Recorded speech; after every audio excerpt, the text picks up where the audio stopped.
The universe has infinite agendas happening at all times in infinite planes of existence and infinite timelines.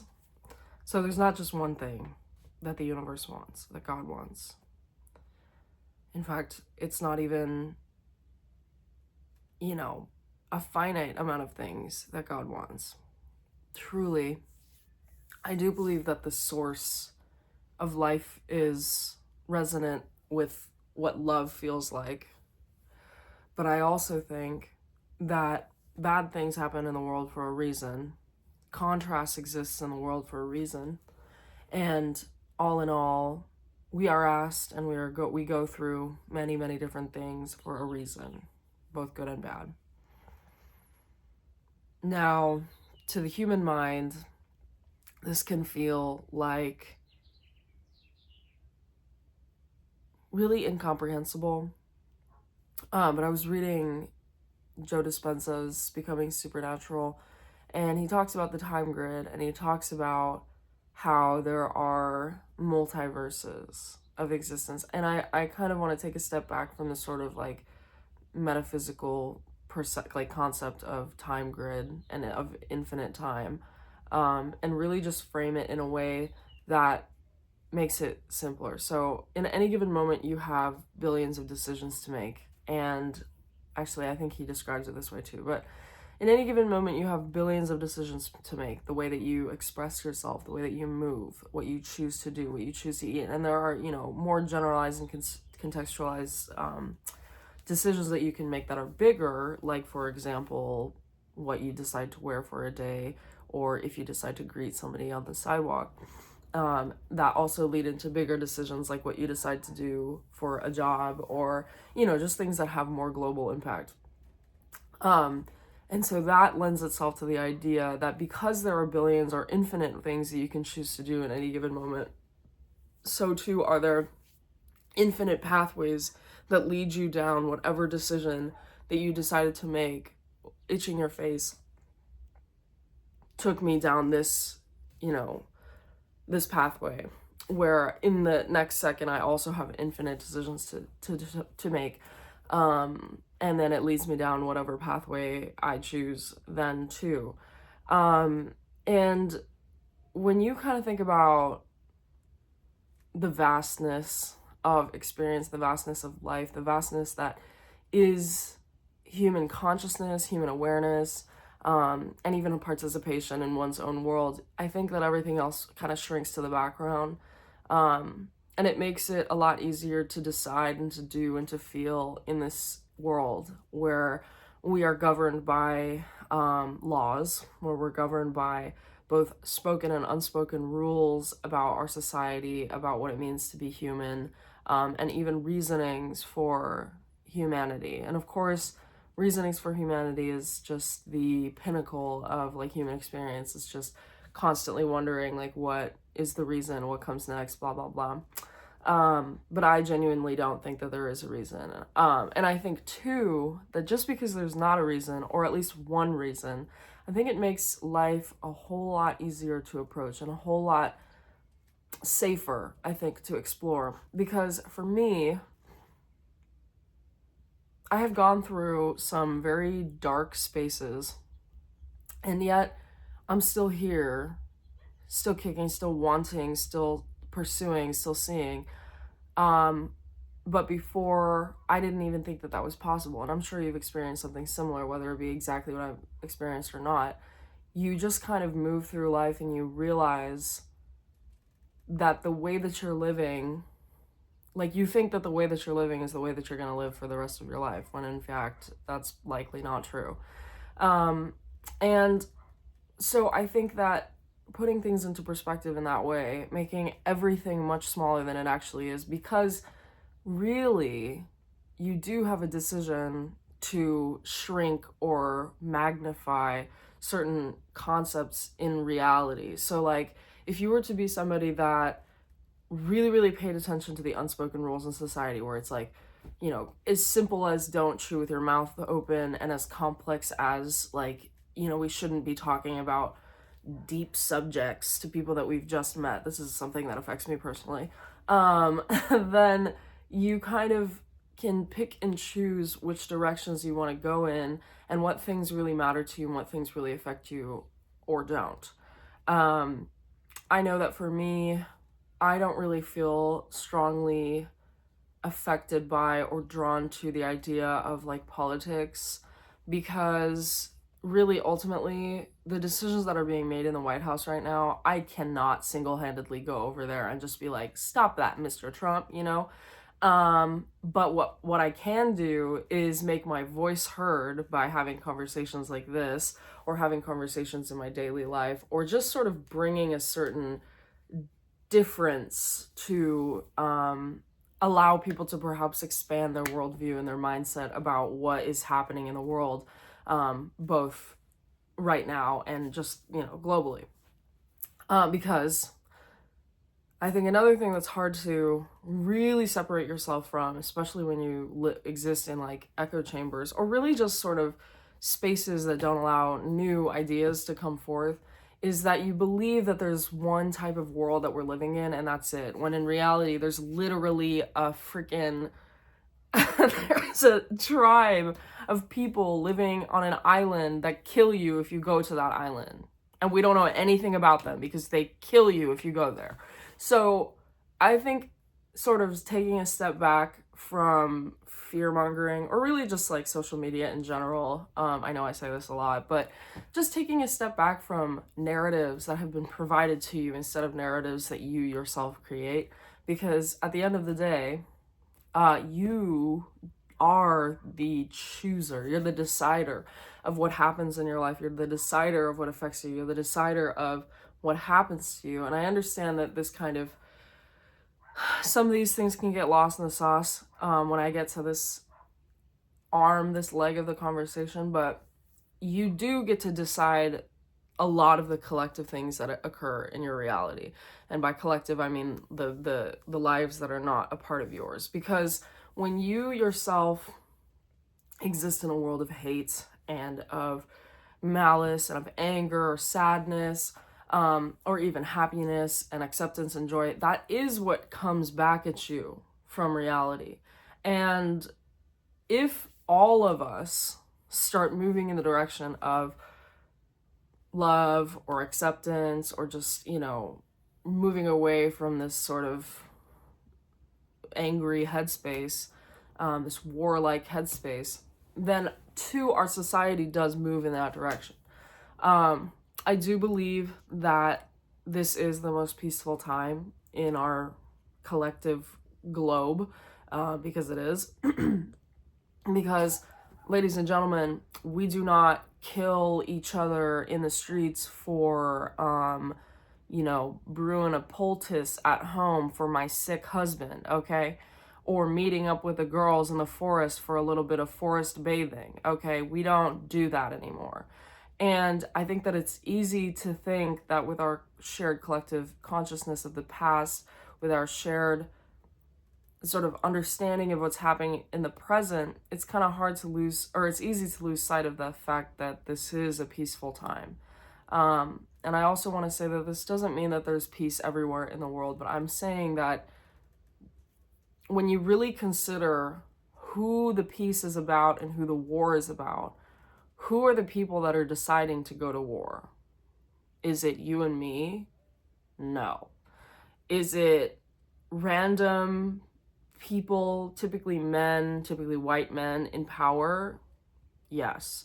And that's the key there, that you and I, that man decides to forge one another in war, when, like I said in my old a past video, there is enough space for everybody to exist peacefully.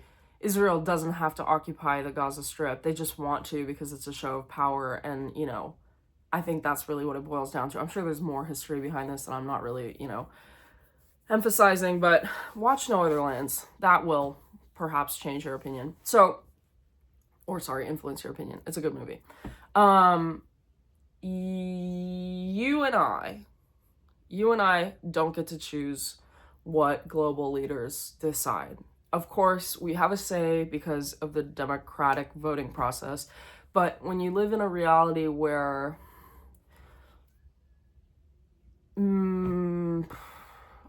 Trump supporters and the GOP are more concerned with reactionary concepts, and so is the left. But I'm just saying that, like, where most people are really concerned with reaction rather than response, and seeing things at face value rather than seeing the essence of things, it's no wonder that we don't really get to say, hey guys, we shouldn't do this because of X, Y, and Z, or because these wars are man-made, or blah blah blah.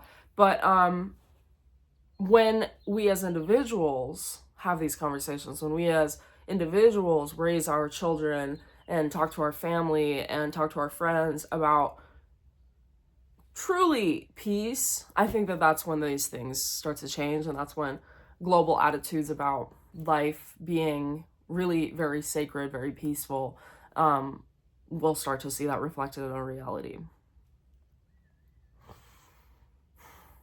All that to say, I don't know.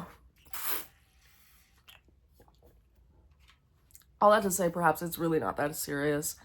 That life is gonna be life no matter what. And that really we don't have to accept or agree with the choices that are made for us. And we are allowed to dissent and not feel fear for the dissenting, because the moment that we stop participating in reality like it's our own is the moment that the people that really want to control everyone begin to control everyone. And I think that no matter what, like, hope will not be extinguished in the world. You kind of have to trust a little bit in divine order, or even just like societal order, that let's just say it does become an oligarchy in this country, or sorry, let's say it does become a dictatorship, because I've already said that it's already an oligarchy. And you just think like, oh, I'm gonna, stay silent to keep myself safe. Like, that's just like, I just don't think that that's gonna happen. We saw people in the Holocaust sheltering Jewish people in their homes at personal risk, but also because at a core level they knew that Hitler, one, is not going to reign forever, that it's the right thing to do, that human life is human life no matter what, we identify as, that at the end of the day, a lot of fear and hate in the world comes from fear and hate in the self. And when we can, as a collective, start reaching out our hearts and our hands to the people who are reacting or in fear or are afraid, really, because of what happened to them in childhood, or just what's happened to them in adulthood, just severe, like, events that have happened to them, that's when I think that it doesn't become about this orange guy in the Oval Office. It becomes about identifying why this orange guy is the way that he is, and why this orange guy wants the things that he wants for this country. Not at a base level, but like at a deep core level, what in his life made him be this way. And honestly, also, I think like finding humor in, oh my God, this is just like the funniest thing to me for no reason. Like, and I don't know why it took me this long to realize, but like when you think about Donald Trump and you think about like classic movie villains, or just like villains in like cartoons, like, tell me he's not like a cartoon villain. Like, he has painted orange on his face. He's a freaking felon. He's been impeached a couple times. He's like, his name is Donald Trump. Like, it just like everything sounds so like comically heinous. Like, I can't help but laugh about it. And then his crony is like a fucking emphysema riddled, like 16 times baby daddy deadbeat, like billionaire. Like, what? Like, that's so fucking funny. Anyway, yeah, so I think maybe my point is that it's really not that serious. Go to your local rallies, go to things that make you feel like you're standing up to a regime. But really, at the end of the day, I think it's about figuring out for ourselves, where does that hatred lie within us? Where does that war like energy lie within us? How are we contributing to this mass sort of exodus, this mass feeling that everything is terrible and things are going to hell? Like, how are we as individuals contributing to that?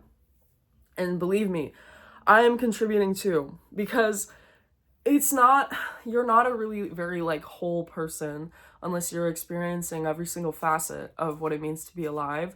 And for me, I know that I'm trying and I know that I'm moving in the right direction, but I know that right now there are still things that have happened to me in my past where I'm still like angry about and I still feel aggressive and warlike about. And I want to, and I'm working on healing those things. But at the end of the day,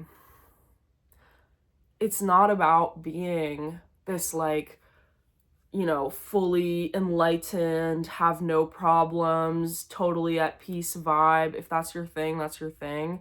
But it's about experiencing the serious like breadth that is life and that is existence, seriously participating in, you know, seeing and feeling and hearing and touching and smelling all of the things that you can experience, because that's what our earthly body is for. And sort of even connecting to the cosmos, connecting to spirituality, connecting to this higher force that governs life. Because too, like, you know, let's talk about how fucking perfect the conditions for life is on this planet. Do we really think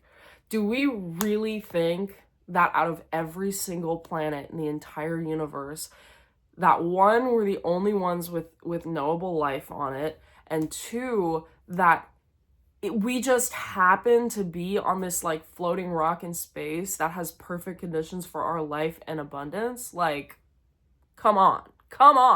Like, you don't even, like, I mean, whatever happened as far as the Big Bang, who knows? Whatever happens in other parts of the universe, who knows? But it's just so, I think everything becomes, every trivial human things becomes so meaningless or just like small when you consider like there's millions or billions of miles or I don't know, space above us, that there's millions of miles on the earth that we stand on, that this earth is gigantic, that there's still things that we don't know about it, that there's still things that we're discovering, still things that we have yet to fully appreciate and understand, and explore and to see, and to experience. Like, it just, I think it really helped me put everything into perspective when I realized that, like, life is not just about work. It's not just about politics. It's not just about love. It's not just about, like, friendship or, you know, self-help or spirituality or, you know, really any of those things. It is all of them and more.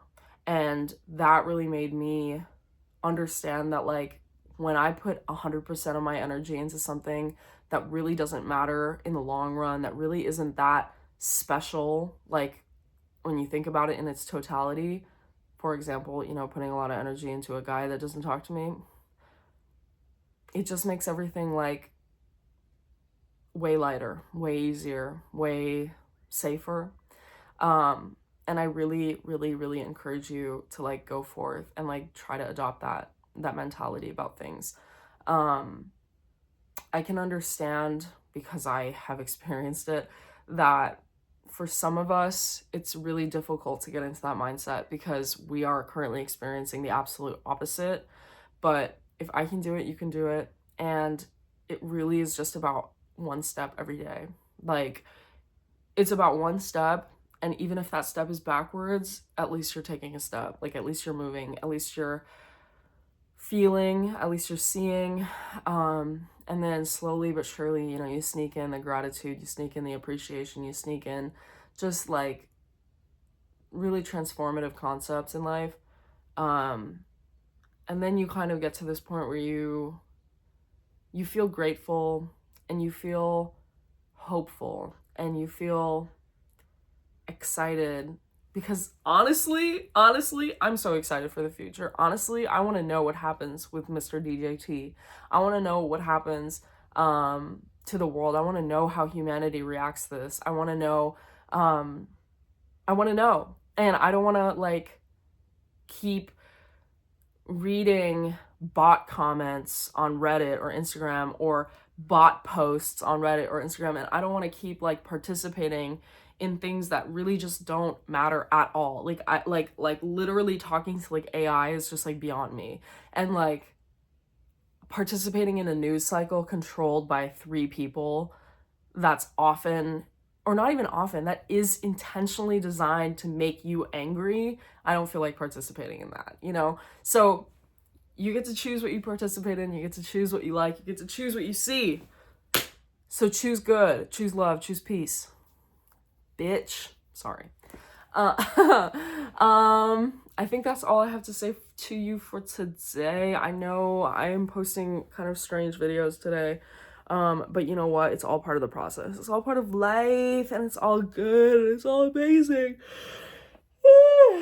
And everything is gonna be okay. Because it always has been. Because humanity keeps moving forward, because the world keeps turning, because life keeps happening, because the trees will always be green and the earth will always be brown, and blah, blah, blah. We have a duty to shepherd this planet. So do what you can.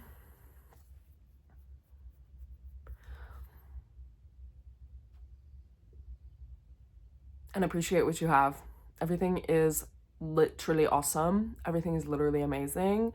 And question, is it possible, and this is true for me too, is it possible that your worldview is biased, one, and is it possible that that bias is limited, and that bias is not showing you everything that life has to offer? I think that, I know I said I was going to end this, but just, I think that the reason why I feel like I can speak on these kinds of things with such authority, or really just like hope and love in my heart, is because I've seen the other side. I've seen the anger, I've seen the hate, I've seen the sadness, I've seen the warlike feelings dominating, you know, the soul, my soul. And I've seen the opposite. I've seen this version of me, the way that I think about life now. And I've seen in between too. Honestly, often I'm typically in between personally, so take that as you will. But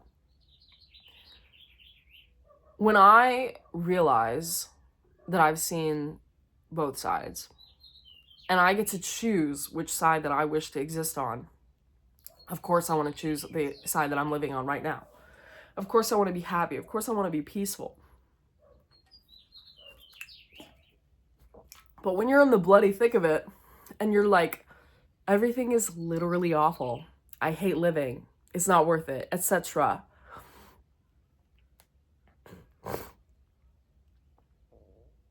It's not worth it. Like, why would I want to keep doing that, you know? And I think my point is that if you get to choose, if you know that regardless of where you're at on this spectrum in life right now, if you know that it's possible for the opposite to be true, both sides, you know, if you're here or here, and you know that the opposite is true, where is it that you would like to reside on this spectrum? If you could trust that it's possible, not that it's like your reality right now, but you could trust that it's possible to get there, which one would you choose? And why? You know, like, I know for me, I would like to choose this side of positivity and peace and love, because I think that love is stronger than fear. And I think that love is more important than fear. Nay, I think that love is capable of conquering fear. And when you're afraid, you're small. And I don't want to be small. And I don't want to be complicit. I don't want to be a propagator of fear. I would rather be a propagator of love. It's like propagating, you know what? Weeds are also love. It's like propagating like pollution versus propagating trees. Marianne, I would much rather propagate trees. So that's what I have for you today. I hope that you got something from this, because this is kind of probably my favorite thing to talk about, just like life. Okay, that's this channel. But, you know, when you get to the more meta part of it, where it's like choosing fear versus love, or just like identifying the fact that like everything is like kind of chill all the time, that's my favorite thing, because I think that we as a people are really constantly looking for like, why is everything awful, instead of looking for why is everything amazing. And I think that our society has programmed us to look at life that way, and you don't have to. That's my point. That's all I have for you. Thank you so very much. I love you. I love you. Bye.